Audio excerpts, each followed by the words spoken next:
I arrived in a village that does not appear important on a map, yet in reality, it holds an entire world within its boundaries. The first things that stands out in water surrounding the land on almost every side. During monsoon season, the area transforms into an isolated island. The roads disappear beneath rising floodwater, and connectivity with nearby towns becomes uncertain and unpredictable. This is not a tourist destination. This is a settlement shaped by geography and survival. The village is built on slightly elevated patches of land just high enough to protect homes from seasonal flooding, but not high enough to feel secure. There are no concrete highways leading here. The main road turns into a narrow mud path as you approach. In some stretches, bricks have been laid unevenly, creating a semi paved surface. In other sections, it is simple art, cracked and dusty in summer, slippery and dangerous during in rain. Transportation is limited. Small motorcycles struggle through the mud. In emergencies, reaching a nearest healthcare center can take hours. Isolation here is not just physical, it directly affects opportunity, income, education, and safety. As I walked through the settlement, most of homes I saw were built from mud, bamboo, and tin sheds. These houses are not architectural choices, they are economic necessities. Mud walls help regulate temperature, keeping interiors elevating color in extreme heat. But they are fragile during heavy rain and storms.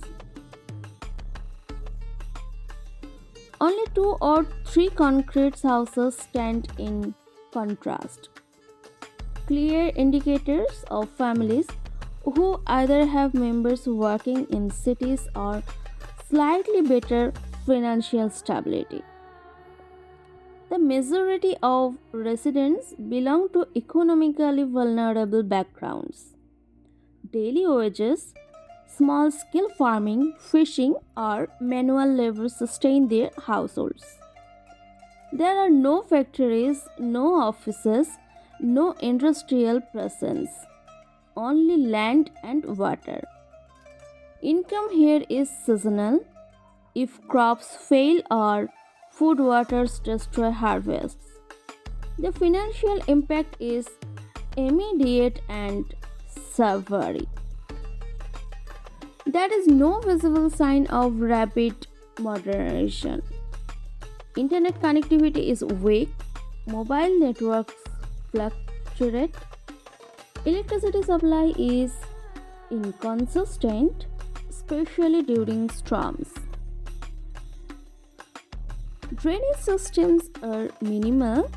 During heavy rain, waterlogging is not an expectation, it is expected.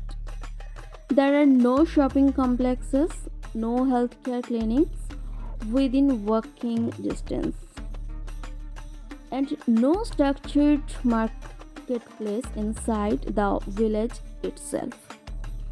Basic supplies must be brought from nearby towns. Development here arrives slowly, if it arrives at all. Despite these limitations, life continues with quiet determination. Children walk along mud paths to attend school in neighboring areas. Women manages households while contributing to agricultural work. Men leave early in search of daily labor opportunities. There is hardship, but there is also resilience. This village does not operate on convenience, it operates on endurance. Standing here, surrounded by water, mud roads, and fragile homes, one realized that rural survival in India is not a dramatic headline.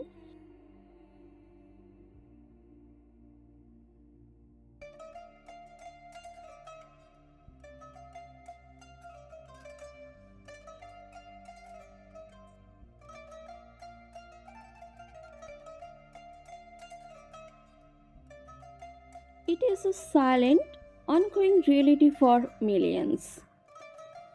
Modern life was distant from this place, yet dignity, effort, and community remain strong. This is not a forgotten land. It is a living example of how geography, poverty, and perseverance shape every day.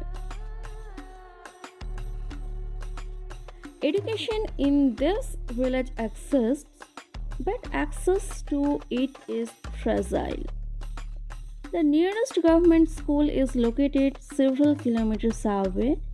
Children walk along mud roads that become nearly impossible during the monsoon.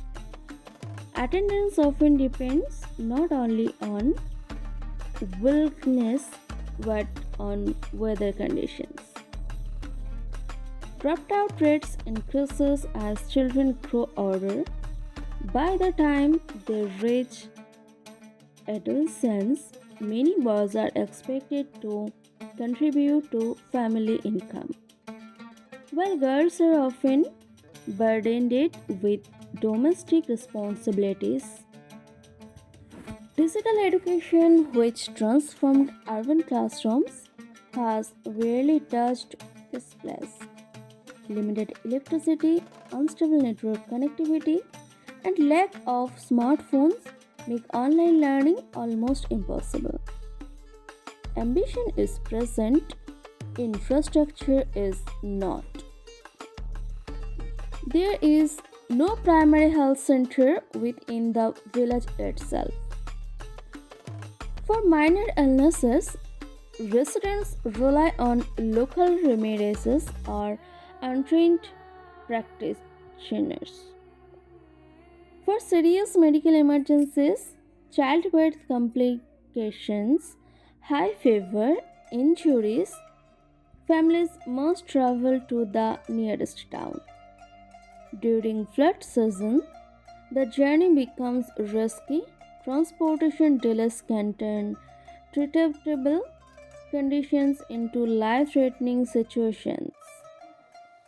Preventive healthcare awareness remains limited. Vacation drives reach here occasionally, but regular monitoring and medical follow up are rare. Health in the environment is not just about medicine, it is about accessibility. Farming here depends heavily on natural cycles.